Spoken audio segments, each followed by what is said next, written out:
Are you hungry? It's dinner time. My name is Barb Miller, and I live in West Des Moines, Iowa.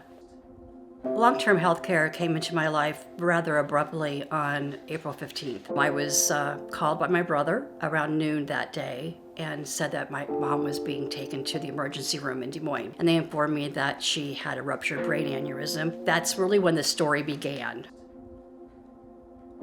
My mother spent 1 month at the University of Iowa hospitals, and then she spent 1 month at a short-term skilled care facility that is in West Des Moines, Iowa. She was then released to her own home. It's extremely important that my mother be able to stay in her home as long as she is physically able to do so. My brother does live there. A lot of families don't have that opportunity to have somebody who actually lives in their parents' home. This bag contains everything important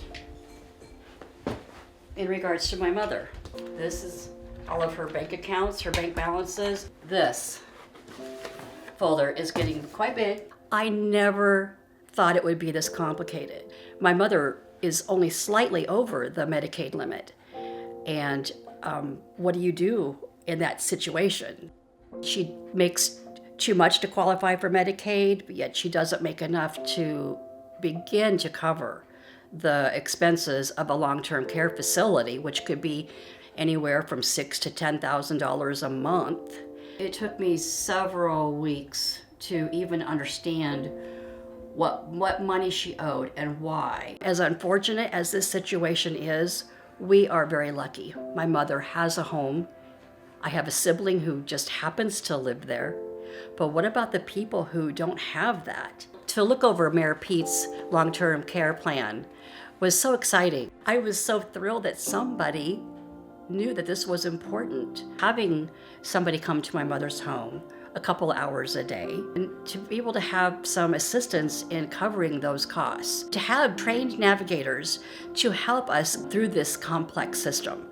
That is something that I've wanted from day one.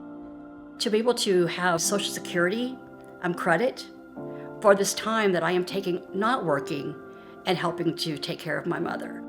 This is a job. I may not be getting a paycheck for it, but I am working. It made me very emotional just to read that, to know that I'm not alone. If this plan was to become policy, it would enable us to provide the best care possible for my mother. I could cry about it. I'm so happy.